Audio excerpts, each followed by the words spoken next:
right, greetings and welcome to another episode of the Unnamed Bracketology. I think this is 10. We made it to double digit episodes. We somehow made it, but man, what a crazy weekend of games. Let's recap what happened.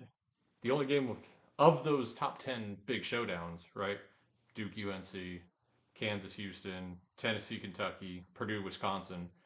The only one that actually did anything to the bracket, Houston, Kansas. So let's dive in right there. We're going to start on the one seeds because I think that's the biggest conversation right now. Purdue, clearly number one. They got a win over Wisconsin today. They were already clearly number one. I think Connecticut is now clearly number two after Houston's loss. But let's you take it from there. Where do we go after those clear cut one and two? I think we also have a clear cut three, but I'll let you handle the discussion. Yeah, I think Houston's clear cut 3-2. Yeah, three For two. me, they're the clear number three overall seed. They still only have three losses. They've been great in quadrant one generally. Some of their wins that maybe didn't look so great at the beginning of the year, like Dayton on a neutral court, looking very good now. Yeah. Utah's starting to come around again. That looks good, and they've picked up some quality Big 12 road wins. BYU is a terrific road win as well. That Texas win is looking very good. Yeah. We didn't expect that win to look quite as good, but it's looking fantastic. So I think Houston has the wins with the three losses in the great efficiency. That's never been in question. To be the third overall seed, I think it gets really murky from there. Yeah. There's a couple teams that I'm convinced are not that team. I think Marquette is just kind of lacking the overall oomph. They have the neutral court win over Kansas. I'm not really seeing what else goes with it that makes me think Marquette's number one seed material at this point. Yeah. I also think Tennessee hasn't been good enough when given opportunities to prove they're a number one seed. They lost at North Carolina. No harm really. That's just one game. But they also lost neutral court to Purdue, neutral court to Kansas. They're just not that great in quadrant one. They've been good. They're 500, but to me, they just have too many losses for the schedule they've played. And then I think it comes down to Kansas, North Carolina, and Arizona. I think the committee could land on any one of those three. What I think separates Kansas from the other two at this point is Kansas has the wins over UConn, Houston, and Tennessee neutral. Yeah. I think the fact that they beat Tennessee neutral, whereas UNC beat Tennessee at home, I actually think that matters. I do think that's a little bit of an extra.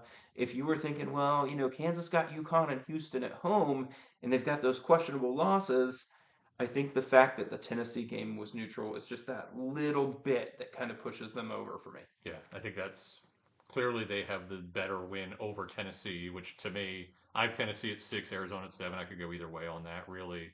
But I agree, they do have four quad 1A wins. Tennessee has no quad 1B wins, which is a little weird. They're 0-1 against the second half of quad one, so that kind of knocks them out. It's just kind of a pseudo tiebreaker of sorts with the losses to Kansas and North Carolina. But like you're saying, Kansas had the better win over Tennessee for sure. That game coming in Maui, and then if you look at the rest of the top wins, obviously the wins over Houston and Connecticut better than North Carolina's next best wins, which are what at Clemson. What else did North Carolina get? Home win over Oklahoma, and then the win over Duke on Saturday night, also at home. So yeah, I think the overall quality of Kansas's best wins are certainly better, even though North Carolina is better in all of the metrics by a little bit. Kansas's their metrics aren't so bad that you would rule them out for any reason. Yeah, and I think the one thing Kansas has going for them metrically is their fourth in strength of record. Yeah. And for me, if there's one metric that, like, truly one metric that you want to be the best in, it's not net. No. Strength of record. Strength of record is the single best metric that you can have a good rating in. Because what's it telling you? It's evaluating your strength of schedule and how you've performed against that strength of schedule, wins and losses. We've consistently seen it with the committee. When you get to the top half of that bracket, they look at teams like Wisconsin 2022, Providence 2022. They say, yeah, maybe poor efficiency, but they won games against the schedule they played. And those teams have almost to a T matched exactly where they were in strength of record in that overall seed list, despite a lot of questions. So now we got to get into the teeth of the debate.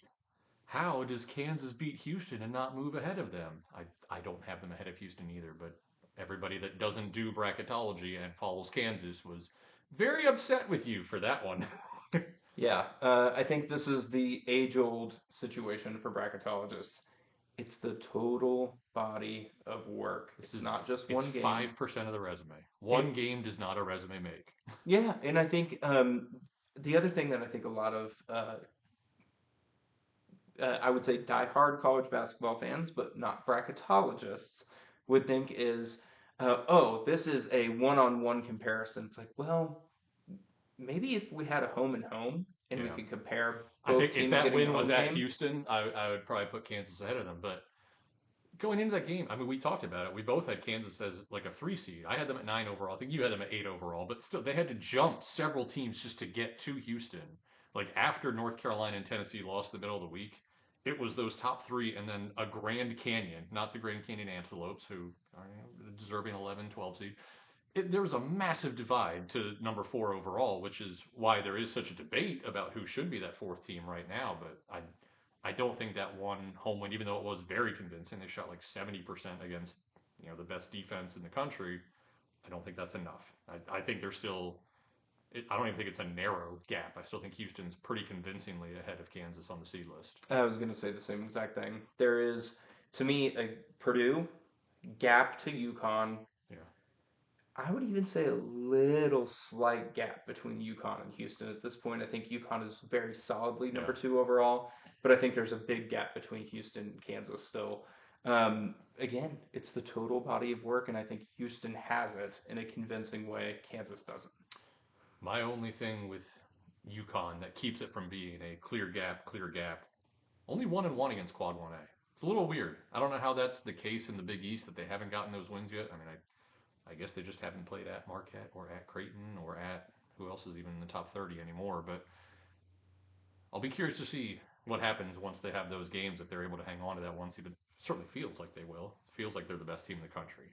Um, so we got the whole Houston Kansas debate out of the way.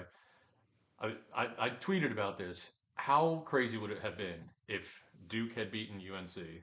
Because Duke was about 2 seed lines behind North Carolina. If Kentucky had beaten Tennessee, which was 2, maybe 3 seed lines behind Tennessee, you would have had Kansas, Duke, and Kentucky all picking up huge wins, all still being behind the teams they beat. Like the three most aggrieved, most always online fan bases. It would have broken bracketology for forever. We would not have recovered. They would be screaming at us to no end.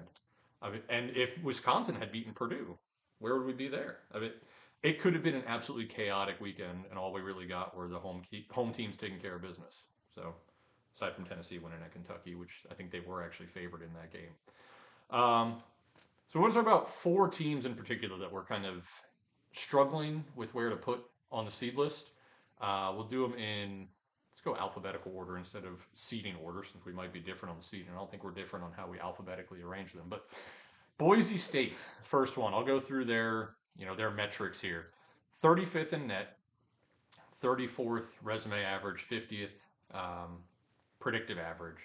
2-1 quad 1A, 5-4 quad 1. They're one of only 10 teams with at least 5 quad 1 wins. The other 9 are all, for me, a projected 3 seed or better. They do have a couple of questionable losses, though. Where are you at with the Broncos right now? They're my top 9 seed. Okay.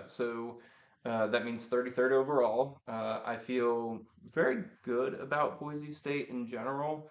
I think they're very solidly in the bracket. I think there's still some questions just metrically. Yeah. There's some questions for Boise State of an efficiency average of 50. I think mid majors are more treated by predictives than high majors. And I think it actually makes sense when you really think about it. Yeah. They have less opportunities against the top teams. So your predictives are kind of a better indicator of how good you really are as compared to some of the high majors where, for example, Wisconsin and Providence in 2022, they had so many opportunities to prove themselves that you kind of have to take them for their word at that Yeah. point. I'm pretty convinced that Boise State's comfortably in the field. I just think they're in that 8-9 game. Where do you have the Mountain West as a whole? We didn't talk about this. I have all 5 of those. Nevada's out. I don't think Nevada's even really that close right now, but Utah State, San Diego State, New Mexico, Boise State, Colorado State. I have all of them in the 20 to 30 overall range and just kind of shuffles based on what happens in that given day. That is pretty much exactly where I'm at. I do have San Diego State's a 5 seed, but they're 20th overall. That's So what I meant. Yep. sometimes with these seed lines, it ends up making it seem like we're further apart than we actually are. Because you could look at San Diego State and be like, oh, it's a 5 seed. They're the same as Auburn. I don't see them the same as Auburn. I see Auburn as a protected seed contender. I see San Diego State more like a 6 seed, and somebody's got to be a 5 seed. Yeah, So they're kind of a placeholder. yeah, I think San Diego State's absolutely in that position right now. Yeah. So Boise State's 5 quad 1 wins at New Mexico, which they just recently got. That was massive. Nobody wins at the pit.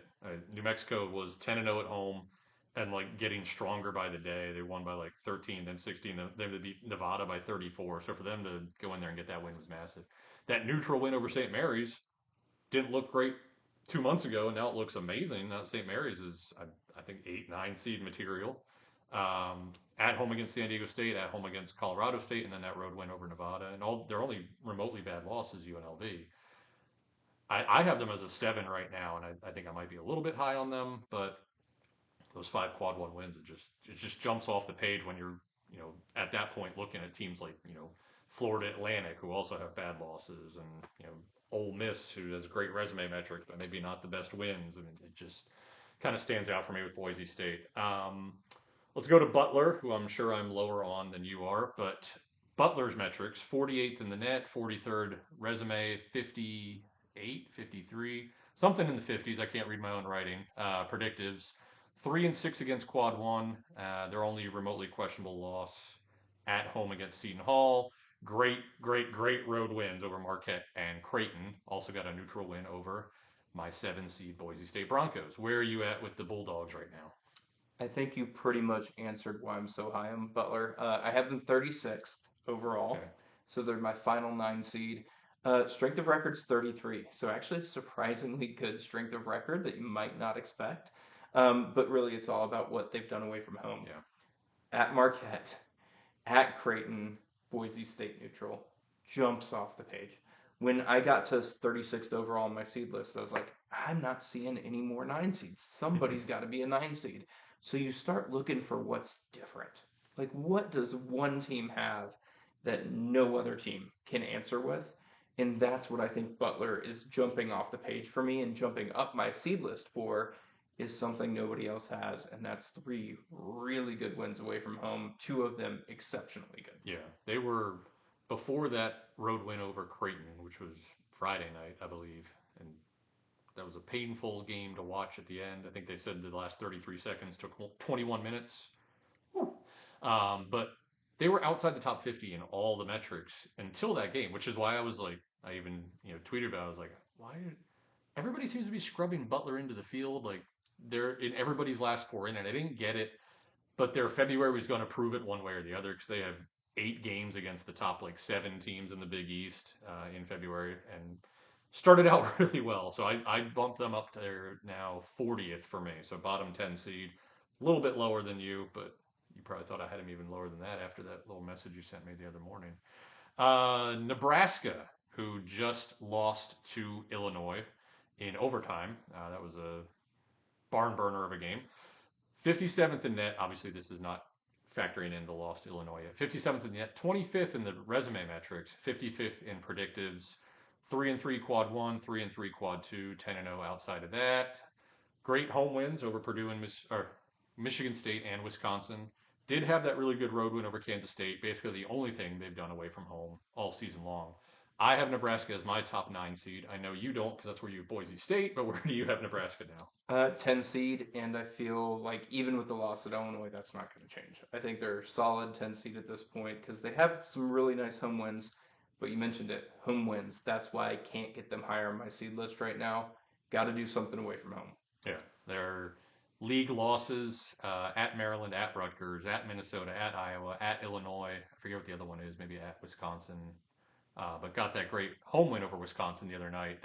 That bumped them up for me a good bit. But yeah, I mean they're my problem with Nebraska is they're 25th in the resume metrics. Like that looks great, but outside the top 50 in the predictives and in the net, I don't know where they're going to go from here though, because they play at Northwestern I think on Wednesday, and then nothing after that. They have like 2 games against Michigan, Indiana, Penn State, Rutgers, like just the garbage of the Big Ten this year. So I don't know if they can realistically climb any higher than I have them. Like a 9 might be their ceiling, and if they don't start winning on the road, like consistently winning on the road against that remaining schedule, I think they could fall out. But I agree with you; they are solidly in right now. If they had won at Illinois tonight, I mean, we didn't, hand, shoes, and horse grenades, right? But where would Nebraska have ended up? Do you think if they had gotten that win? They probably would have been somewhere on my 8 line.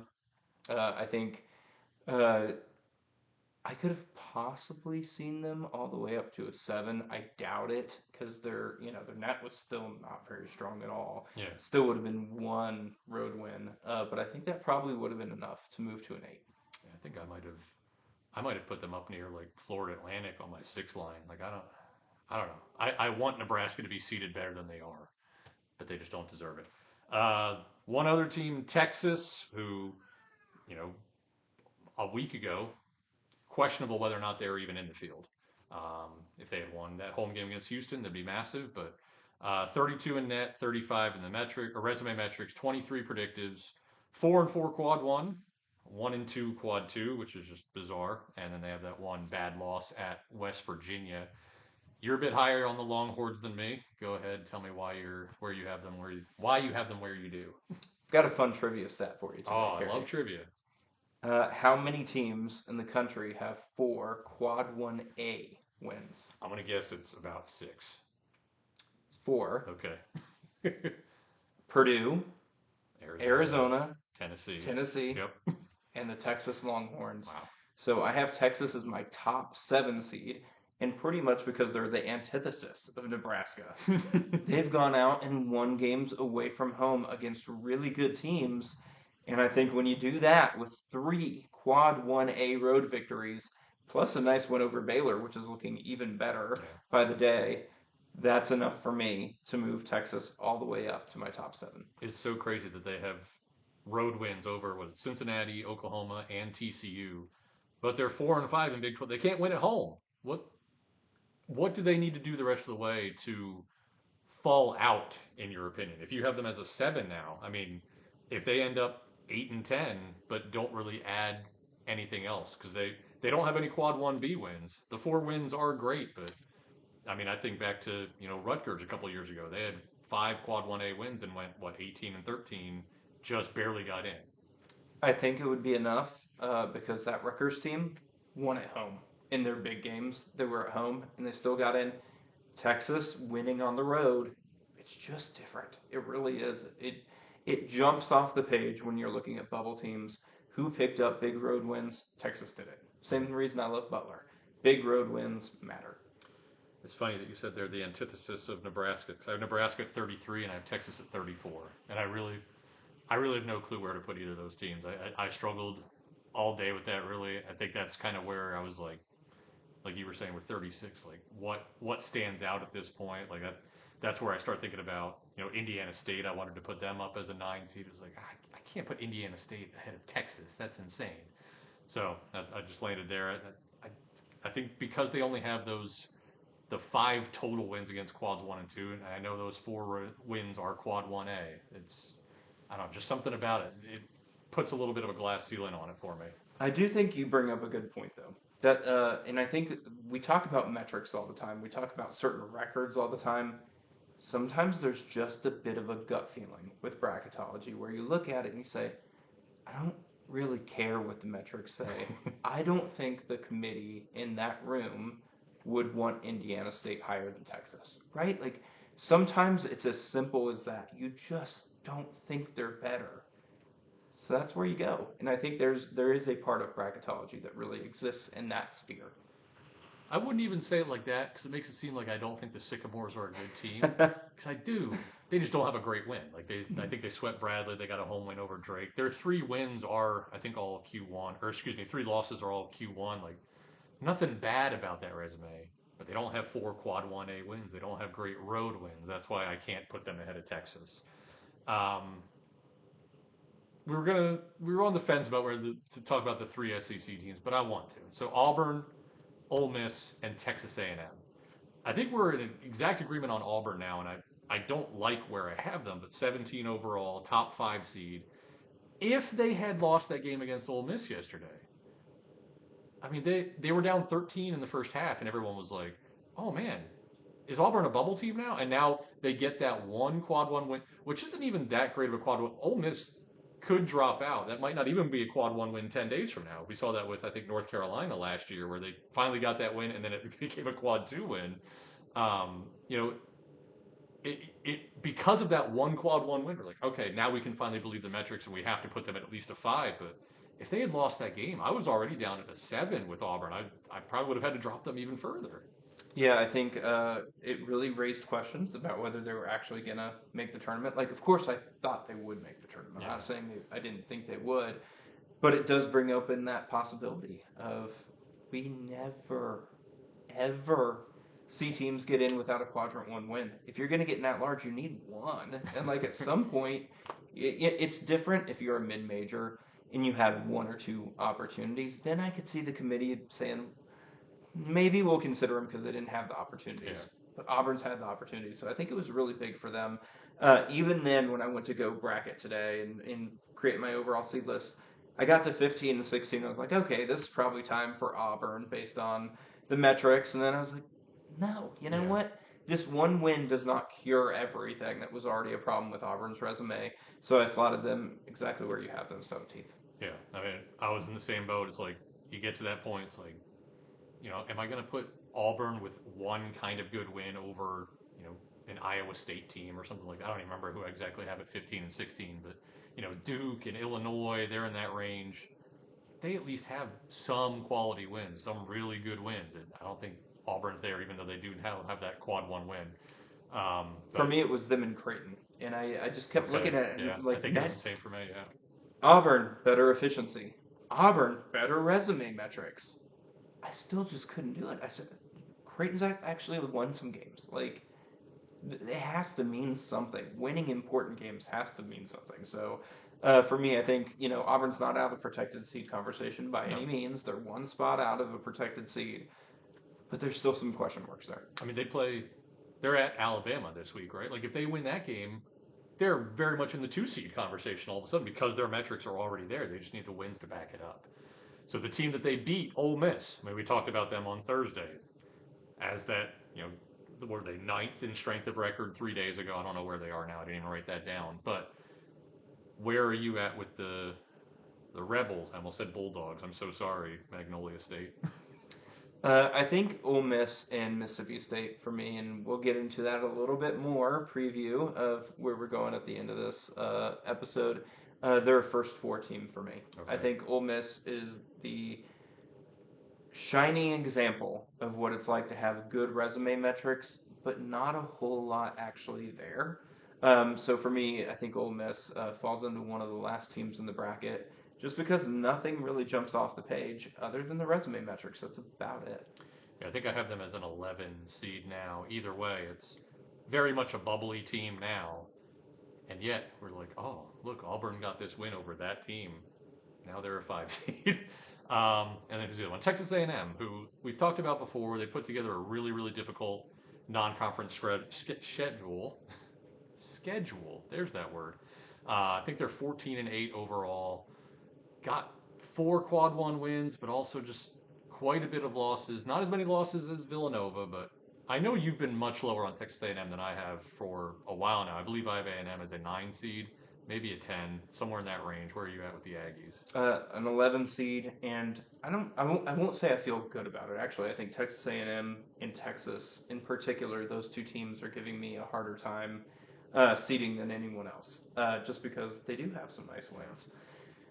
At the same time, I just can't get over one mediocre record in general, right? Not a strong strength of record, not a strong KPI, just numbers wise, not strong at all. And some of their wins, like they look better in the quadrants than they do when you actually examine what the wins are.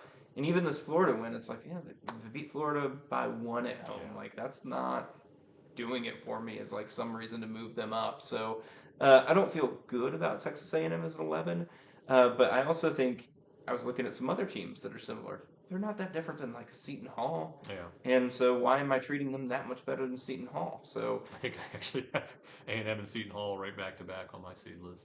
Yeah, so I guess that was for me one of those things where I took a step back and I was like, yeah, no, I actually think it's kind of fair that they're somewhat in a similar situation to Seton Hall. Yeah.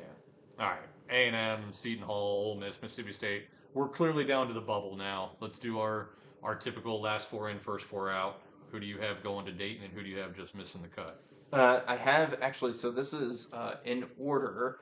It's Mississippi State, Ole Miss, then Seton Hall, then St. John's was my last team in. Mm-hmm. But the way that it would work because of the conference matchups, you'd end up actually moving the overall seed list for Ole Miss to play St. John's and Seton Hall to bump up to play Mississippi State.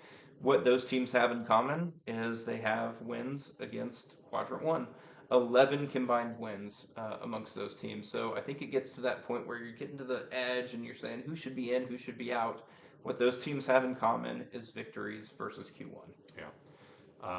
So I have the only team that one I have in Dayton as well is St. John's. They're my next to last team. I go Virginia, who I think that win over Clemson was maybe outside of Kansas beating Houston, like the most important result of Saturday. Maybe that was huge for them to finally get a quality road win. That pushed them in for me.